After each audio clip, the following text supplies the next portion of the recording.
Hello student, कैसे हैं आप? आई होप आप सभी अच्छे होंगे। प्यारे बच्चों, आज हम करेंगे कक्षा 7 के हिंदी के पार्ट 3 को। इस पार्ट का नाम है बच्चों मेरी वसीयत। इस पार्ट को आज हम अच्छे से समझेंगे और अगली वीडियो में इसके प्रश्न उत्तर हल करेंगे।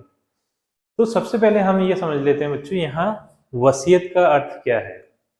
तो वसीयत बच्चों ऐसी इच्छाओं को बोला जाता है जो किसी व्यक्ति के मरणोपरांत पूरी की जाती हैं। उन इच्छाओं को अपन वसीयत कहते हैं। ये जो पार्ट लिखा गया है बच्चों, वो पंडित जवाहरलाल नेहरू द्वारा लिखा गया है। जैसा कि हम सभी इनसे परिचित हैं कि ये हमारे देश के प्रथम प्रधानमंत्री थे और बहुत ज्यादा देश भक्त थे। ठीक है, सभी इन्हें जानते हैं और बच्चों से इन्हें बहुत ज्यादा प्रेम था। बच्चे सभी इन्हें चाचा नेहरू कहकर बुलाते थे बच्चों। तो इन्होंने इस पार्ट में अपनी वसीयत के बारे में बताया बच्चों, और इस वसीयत से हमें ये पता चलता है कि वो अपने देश से कितना ज्यादा प्रेम करते थे। तो बिल्कुल भी देर न करते हुए बच्चों इस पार्ट को देख लेते हैं उन्होंने अपनी वसीयत में क्या लिखा है। तो पार्ट को पढ़ के देखते हैं उनकी वसीयत क्या थी बच्चों। तो यहाँ पर आप एक पिक्चर देख सकते हैं बच्चों, जो कि पंडित जवाहरलाल नेहरू जी की पिक्चर है। ठीक है, ऐसे दिखते थे हमारे देश के प्रथम प्रधानमंत्री। मुझे मेरे देश की जनता ने, मेरे हिंदुस्तानी भाइयों और बहनों ने इतना प्रेम और इतनी मोहब्बत दी है कि मैं चाहे जितना कुछ करूं वह उसके एक छोटे से हिस्से का भी बदला नहीं हो सकता। तो पंडित जवाहरलाल नेहरू जी अपनी वसीयत में बोल रहे हैं कि मुझे इस देश से इतना प्रेम मिला है कि मैं कुछ भी कर लूं, उस प्रेम का एक छोटा हिस्सा हिस्से के बराबर भी वो नहीं हो सकता। ऐसा उनका मानना है। हालांकि उन्होंने अपना संपूर्ण जीवन ही इस देश के लिए लगा दिया। वो उनका जो व्यक्तित्व था बच्चों, वो बहुत ज्यादा महान था। ये उनकी महानता को दिखा रहा है कि वो अपने देश से कितना अधिक प्रेम करते थे। सच तो यह है कि प्रेम इतनी कीमती चीज है कि इसके बदले कुछ देना मुमकिन नहीं है। अब उनके लिए जो प्रेम है बच्चों, वो एक अमूल्य है, उसकी कोई कीमत नहीं है।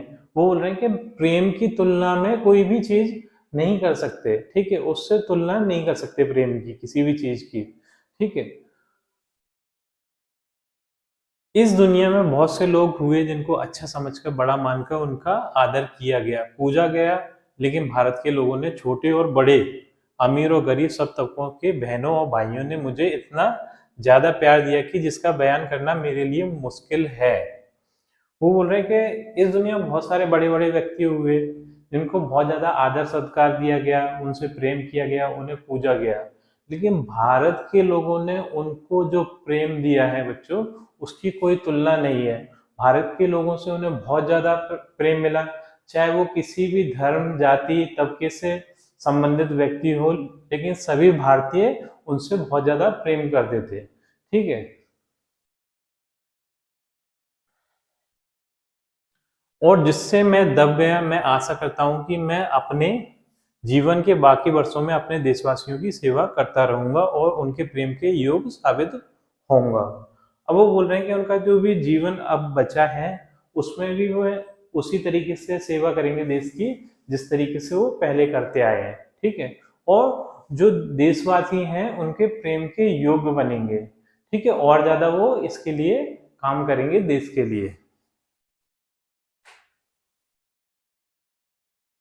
बेशुमार दोस्तों और साथियों की मेरे ऊपर और भी ज्यादा एहसान है। हम बड़े बड़े कामों में एक दूसरे के साथ रहे हैं। मिलजुल का काम क्या, यह तो होता ही है कि जब बड़े काम किए जाते हैं उनमें कामयाबी भी होती है, नाकामयाबी भी होती है। मगर हम सब शरीक रहे, कामयाबी की खुशी में भी और नाकामयाबी के दुख में भी। अब वो बोल रहे हैं कि जब बड़े बड़े काम किए जाते हैं तो हो सकता है उसमें कामयाबी, सफलता भी मिले और असफल भी हों। लेकिन जो मेरे दोस्त थे, रिश्तेदार थे, वो हमेशा ही मेरे हर घड़ी में साथ खड़े रहे। चाहे मैं सुखी की परिस्थिति हो, चाहे दुखी हूं, कोई भी परिस्थिति हो उसमें वो मेरे साथ खड़े रहे। तो उनका ये मुझ पे एहसान है, उन्होंने मेरा कभी भी साथ नहीं छोड़ा। मैं चाहता हूं और सच्चे दिल से चाहता हूं कि मेरे मरने के बाद कोई धार्मिक रस्में अदा ना की जाएं। मैं ऐसी बातों को मानता नहीं हूँ और सिर्फ रस्म समझकर उनमें बंध जाना धोखे में पड़ना मानता हूँ। अब वो बोल रहे हैं कि मेरी ऐसी इच्छा है कि ना,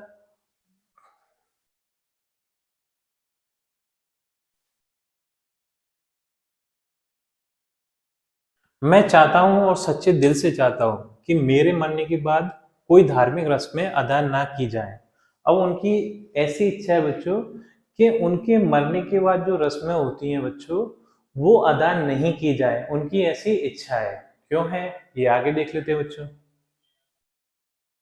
मैं ऐसी बातों को मानता नहीं हूँ और सिर्फ रस्म समझकर उसमें बंध जाना धोखे में पड़ना मानता हूँ। तो वो बोलते हैं कि मैं ऐसी बातों को यानी ऐसी रस्मों को नहीं मानता हूँ, ठीक है, और सिर्फ रस्म समझकर उसमें बंधना नहीं चाहता, क्योंकि रस्मों में इंसान बंधने लगता है, ठीक है। तो बच्चों, रस्में हम ऐसी परंपराओं को, ऐसे रीति रिवाजों को बोलते हैं जो पुराने समय से चली आ रही हैं, ठीक है। और उसमें इंसान क्या बंद कर रह जाता है, वो आगे नहीं बढ़ पाता है, ऐसा उनका मानना है। तो वो बोल रहे थे कि मैं ऐसी रस्मों को नहीं मानता जिसमें इंसान बंध जाता है, वो आगे नहीं बढ़ पाता। मेरी इच्छा है कि जब मैं मर जाऊं तो मेरा दाह संस्कार कर दिया जाए, अगर विदेश में मरूं तो मेरे शरीर को वहीं जला दिया जाए।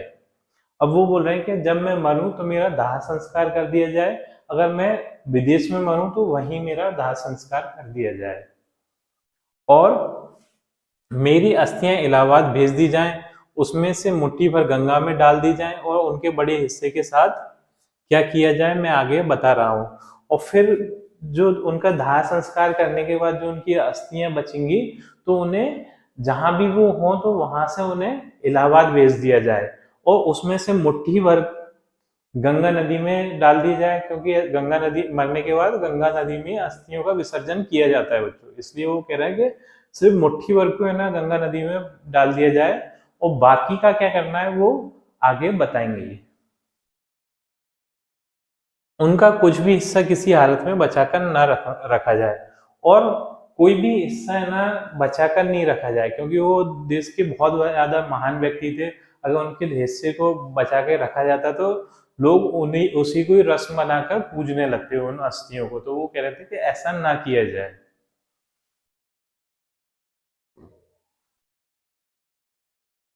गंगा में अस्थियों का कुछ हिस्सा डलवाने की इच्छा के पीछे जहां तक मेरा ताल्लुक है कोई धार्मिक ख्याल नहीं है। तो बोल रहे हैं कि जो गंगा में मैं अस्थियां डलवा रहा हूं, तो उसमें कोई भी धार्मिक ख्याल नहीं है, उसके पीछे और कुछ कारण है, वो कारण अभी आपको पता चल जाएगा बच्चों। इसके बारे में मेरी कोई धार्मिक भावना नहीं है, मुझे बचपन से गंगा और यमुना से लगाव रहा है, और जैसे जैसे मैं बड़ा हुआ यह लगाव बढ़ता रहा। अब वो बोल रहे हैं कि इसके पीछे कोई भी धार्मिक कारण नहीं है, बस मैं बचपन से ही मेरा ना गंगा नदी से लगाव रहा है, मुझे गंगा नदी अच्छी लगती है बचपन से, और जैसे जैसे मैं बड़ा होता गया ये लगाव मेरा बढ़ता गया, जो मेरे गंगा नदी है वो और भी ज्यादा अच्छी लगती गई। क्यों लगती गई वो आगे देख लेते हैं। मैंने मौसमों के बदलने के साथ इनमें बदलते हुए रंगों को देखा है। अब बोल रहे हैं कि जैसे जैसे मौसम बदले, जैसे सर्दी गर्मी बरसात, तीनों मौसमों में अलग गंगा नदी के अलग अलग रंग देखे हैं। जैसे कि बच्चों, बरसातों में नदियां मटमैली सी हो जाती हैं, ठीक है, उनका कलर थोड़ा सा मलिन हो जाता है, और सर्दियों में थोड़ा स्वच्छ हो जाता है पानी, ठीक है, गर्मियों में भी थोड़ा सा और ठीक हो जाता है, तो कलर रंग बदलते रहते हैं। तो उन्होंने वो बोल रहे हैं कि उन्होंने गंगा नदी का हर मौसम में रंगों को बदलते देखा है। और कई बार मुझे याद आई उस इतिहास की, उन परंपराओं की, पौराणिक गाथाओं की, उन गीतों और कहानियों की जो कि कई युगों से उनके साथ जुड़ गई हैं और उनके बहते हुए पानी में घुल मिल गई हैं। तो जो बच्चों नदियां हैं, तो वो बहुत पुराने समय से हैं, तो उनसे बहुत सारे गीत, कहानियां और गाथाएं जुड़ जाती हैं, ठीक है। तो वो क्या है कि उस नदी के सहारे वो गीत कहानियां वगैरह सुनाई जाती हैं। तो ऐसे ये सुनते रहते थे, जब छोटे थे सुनते रहते थे, तो उन्हें उन कहानियों गाथाओं और गीतों की वजह से वो गंगा नदी और ज्यादा अच्छी लगने लगी। गंगा तो विशेषकर भारत की नदी है। तो गंगा को विशेषकर भारत की नदी क्यों कहा गया है बच्चों? क्योंकि ये हिमालय पर्वत से प्रारंभ होकर सागर में जाकर मिलती है और भारत में बहती है और भारत के बहुत सारे शहरों से होकर निकलती है। इसलिए वो बोल रहे हैं कि गंगा तो विशेषकर भारत की नदी है। ऐसा नहीं कि कोई दूसरे देश से आ रही हो और इन्हें भारत से निकलकर किसी दूसरे देश में जा रही हो। ये भारत में ये प्रारंभ होती है और भारत में इनका सागर में, भारत का जो सागर है उसमें जाके मिल जाती है। जनता की प्रिय है जिससे लिपटी हुई भारत की जातीय स्मृति। अब ये जनता की प्रिय नदी है। प्रिय नदी क्यों है बच्चों? क्योंकि इसका जो पानी है वो बहुत ज्यादा पवित्र पानी है, ठीक है। उसमें कोई भी विषैले जीव जंतु नहीं पनपते। दूसरी बात, इसका पानी सड़ता गलता नहीं है।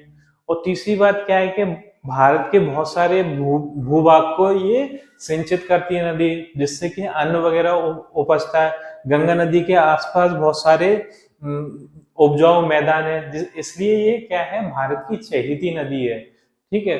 बहुत सारे रीजन है, धार्मिक दृष्टि से भी बहुत ज्यादा ये महत्वपूर्ण नदी है। इसलिए ये भारत के लोग इस नदी को बहुत ज्यादा पसंद करते हैं बच्चों, गंगा नदी को। जिससे लिपटी हुई भारत की जातियां स्मृतियां, उसकी आशाएं और उसके भय, उसके विजय गान, उसकी विजय और पराजय।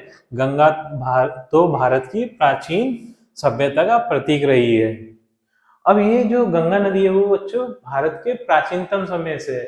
इसका उल्लेख भारत के पुराणों में भी दिया है। मतलब वो प्राचीनतम समय से अभी तक बहती आ रही है। जैसी गंगा पहले थी वैसी अभी है, ठीक है। बस उसका थोड़ा स्वरूप चेंज हुआ है, बाकी प्राचीनतम समय से बह रही है गंगा नदी, बहुत पुरानी नदी है।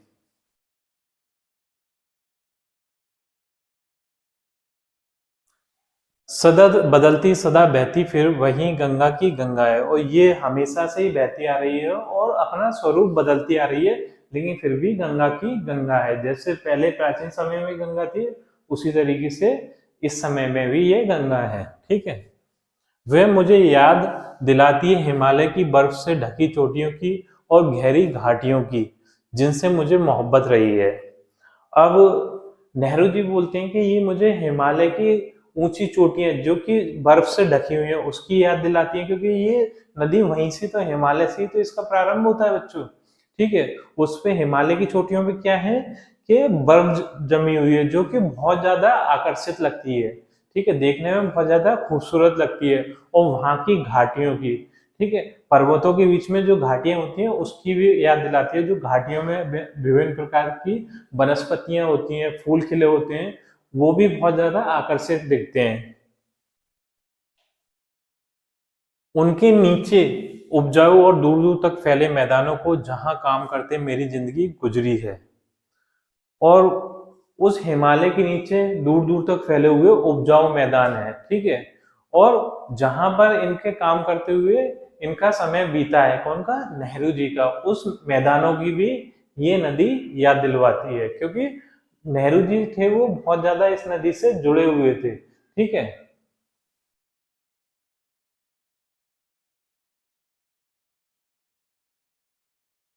मैंने सुबह की रोशनी में गंगा को मुस्कुराते उछलते कूदते देखा है। तो नेहरू जी बोलते हैं कि जो गंगा नदी है, तो उस टाइम को सुबह के समय जब मैं देखता था तो ऐसा लगता था वो उछल कूद रही हो, मुस्कुरा रही हो, खुश हो रही हो, जैसे कि एक छोटा बच्चा उछलता कूदता है, मुस्कुराता है। इस तरीके से वो एक छोटे बच्चे की तरह व्यवहार करती थी सुबह के समय, ठीक है। जैसे ही वो सूरज उगता था तो उसमें उठने वाली लहरें, ऐसा लगता था जैसे वो उछल कूद कर रही हो। और उसकी सूरज की चमक से चमकने वाली उसका पानी ऐसा लगता था जैसे वो मुस्कुरा रही हो, ठीक है। जैसे एक छोटा बच्चा उछल कूद करता है, मुस्कुराता है, इस तरीके से वो सुबह के समय दिखती थी।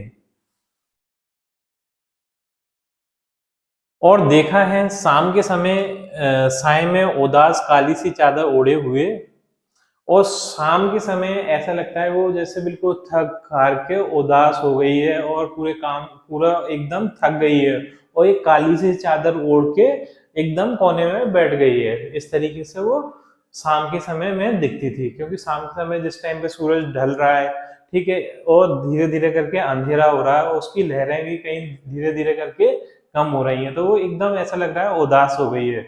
और काली सी चादर, मतलब अंधेरे की काली सी चादर ओढ़े हुए वो एक साइड बैठी हुई है। इस तरीके से वो शाम के टाइम पे गंगा नदी दिख रही है। भेद भरी जाड़ों में सिमटी सी आहिस्ते आहिस्ते बहती सुंदर धारा, और और जाड़े के समय में ऐसा लग रहा है कोई सुंदर स्त्री साड़ी पहने हुए धीरे धीरे मध्यम मध्यम चल रही हो, क्योंकि जाड़ों के समय में पानी कम होता है नदियों में, वो मंद मंद बहती हैं। ठीक है, लेकिन उनका पानी एकदम स्वच्छ होता है, एकदम साफ सुथरा होता है, तो ऐसा लग रहा है कोई स्त्री साड़ी पहने हुए, नई साड़ी पहने हुए और धीरे धीरे चल रही है आहिस्ता आहिस्ता, जैसे नई दुल्हन होती है इस तरीके से। ठीक है, जाड़ों के समय, जाड़ों का मतलब सर्दियों का समय बच्चों। और बरसात में दौड़ती हुई समुद्र की तरह चौड़ा सीना लिए और सागर को बर्बाद करने की शक्ति लिए हुए यही गंगा मेरे लिए निशानी है। और बरसात के समय में बच्चों नदियों में क्या है, बहुत ज्यादा पानी आ जाता है, तो उनकी स्पीड बहुत बढ़ जाती है और ऐसा लगता है वो दौड़ रही हो बरसात के समय, और उनका पानी बहुत बढ़ जाता है, तो उनके जो चौड़ाई है नदियों की वो बहुत बढ़ जाती है बच्चों। तो ऐसा लगता है कि वो बहुत शक्ति के साथ दौड़ रही हैं, और ऐसा लग रहा है कि वो महासागरों को बर्बाद करने के लिए जा रही है, कि महासागरों से जाके टकराएंगी और उन्हें बर्बाद कर देंगी। ठीक है, भारत की प्राचीनता की यादगार की जो बहती आई है वर्तमान तक और बहती चली जा रही है भविष्य के महासागर की ओर। और जो गंगा नदी है वो भारत के प्राचीन समय से ही बह रही है, और वर्तमान में भी बह रही है और भविष्य में भी बहती रहेगी, और जो कि जाके कहाँ मिल जाएगी, महासागर में जाके मिल जाएगी।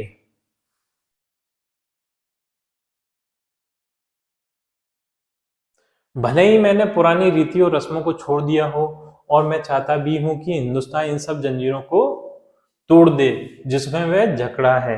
वो बोल रहे हैं कि भले ही मैंने पुरानी रीति रिवाजों को छोड़ दिया, और मैं ये चाहता हूँ कि हिंदुस्तान भी उस पुरानी रीति रिवाजों को छोड़ दे जिसमें वो जकड़ा हुआ है, क्योंकि वो उनका ऐसा मानना है, उनकी एक वैज्ञानिक सोच है। ठीक है, वैज्ञानिक सोच है, तो वो सोचते हैं कि ना जो पुराने रीति रिवाज है उसमें व्यक्ति बंध जाता है, जकड़ जाता है, और वो अपना विकास नहीं कर पाता, उनका ऐसा मानना है। ठीक है, तो वो चाहते हैं कि हिंदुस्तान के लोग भी उस पुराने रीति रिवाजों को छोड़ दें, और देश में रहने वालों में फूट डालती है।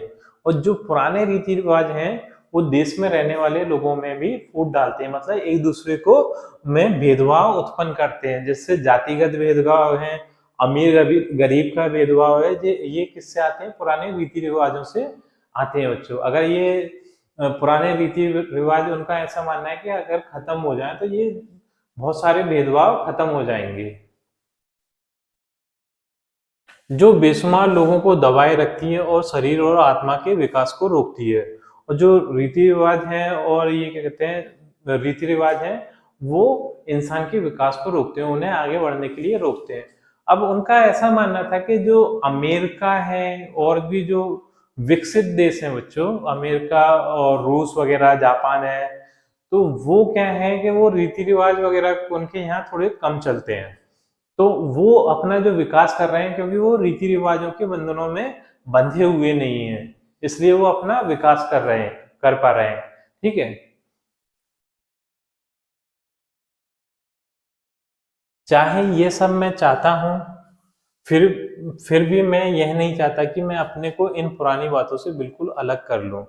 लेकिन अब वो यहाँ ये भी कह रहे हैं कि ये मेरा ऐसा, मेरी मानना है, ठीक है, मेरी सोच है ये कि मैं इन रीति रिवाजों को छोड़ना चाहता हूँ, लेकिन फिर भी मेरा ऐसा मानना है कि मैं बिल्कुल इनसे अलग नहीं हो सकता। क्यों अलग नहीं हो सकते? मुझे फक्र है इस शानदार उत्तराधिकार का, इस विरासत का जो हमारी रही है और हमारी है, और मुझे यह भी अच्छी तरह से मालूम है कि मैं भी हम सबों की तरह इस जंजीर की एक कड़ी हूं। अब जो भारत की संस्कृति है उस पर वो फक्र महसूस कर रहे हैं कि मुझे ये भारत की संस्कृति है वो विरासत में मिली है। कहीं ना कहीं उनके माता पिता के पास ये भारत की संस्कृति थी, कि उनको विरासत में ये संस्कृति मिली है। वो कह रहे हैं कि जो संस्कृति हमारी है हमारी ही है, ठीक है, उस संस्कृति पे मुझे फक्र है। और सभी लोग जो उस संस्कृति का हिस्सा है उसी उसको उन्होंने एक जंजीर का रूप दिया है संस्कृति को, उसकी एक कड़ी वो अपने आप को भी मानते हैं, जो कि कभी नहीं और कभी भी नहीं टूटी है और जिसका सिलसिला हिंदुस्तान के अतीत के इतिहास के प्रारंभ से चला आता है। और वो बोल रहे हैं कि जो संस्कृति है, संस्कृति रूपी कड़ी जंजीर है, वो कभी भी नहीं टूटी। ऐसा नहीं हुआ कि वो कभी खत्म हुई हो, वो प्राचीन समय से, पुराने समय से ही चली आ रही है और ऐसी ही चलती रहेगी।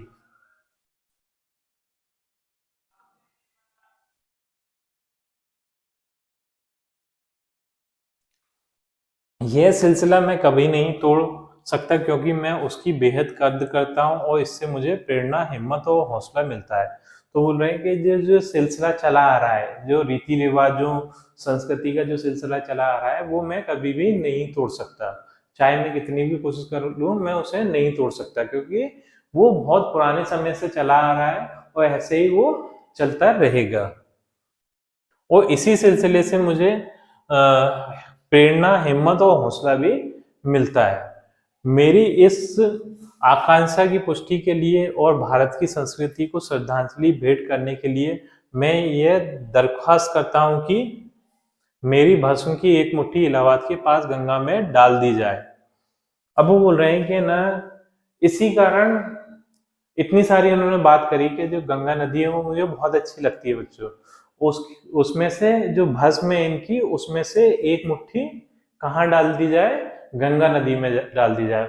अब उन्होंने क्या कहा कि मुझे धार्मिक रीति रिवाजों की वजह से नहीं, क्योंकि मुझे है ना गंगा नदी पसंद है और यहाँ की संस्कृति पसंद है, ठीक है, और इनके रीति रिवाजों पर मुझे गर्व है। इस कारण मुझे मेरी भस्म में से एक मुट्ठी गंगा नदी में डाल दी जाए, जिससे कि वह उस महासागर में पहुंचे जो हिंदुस्तान को घेरे हुए है। अब वो गंगा नदी क्या है, महासागर में जाके मिलती है, ठीक है, तो अब वो चाहते हैं कि वो गंगा नदी बहाते हुए उस महासागर में उनकी भस्म को लेकर पहुंचे, जिससे कि भारत घिरा हुआ उस महासागर में वो जाकर मिलना चाहते हैं। मेरी भस्म के बाकी हिस्से को क्या किया जाए? मैं चाहता हूं कि उसे हवाई जहाज में ऊंचाई पर ले जाकर बिखेर दिया जाए, उन खेतों पर जहां भारत के किसान मेहनत करते हैं। अब वो बोल रहे हैं कि जो मेरी बाकी की बची हुई भस्म है, यानी एक मुट्ठी के बाद जो बची हुई भस्म है, उसका क्या किया जाए? उसका ये किया जाए कि उसे हवाई जहाज में ले जाया जाए ऊपर, और ऊपर से वहां से उन खेतों में मिला दिया जाए जहां पर भारत के किसान काम करते हैं, क्योंकि उनको भारत की भूमि से भी बहुत ज्यादा प्यार था बच्चों, इसलिए वो अपने आप को भारत की भूमि में मिलाना चाहते हैं, ठीक है, भारत की भूमि का वो हिस्सा बनना चाहते हैं, उनकी ये भी इच्छा थी, ताकि वह भारत की मिट्टी में मिल जाएं और उसी का अंग बन जाएं।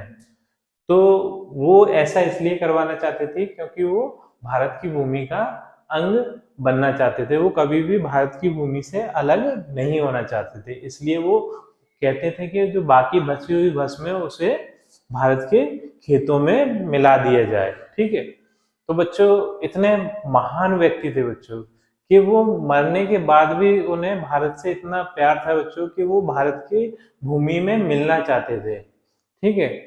तो बच्चों, ये पार्ट आपको बहुत अच्छे से समझ में आएगा। यदि ये पार्ट आपको अच्छा लगा है बच्चों, तो वीडियो को लाइक कर दीजिए, चैनल को सब्सक्राइब कर दीजिए। आपसे मिलते हैं अपनी अगली वीडियो में।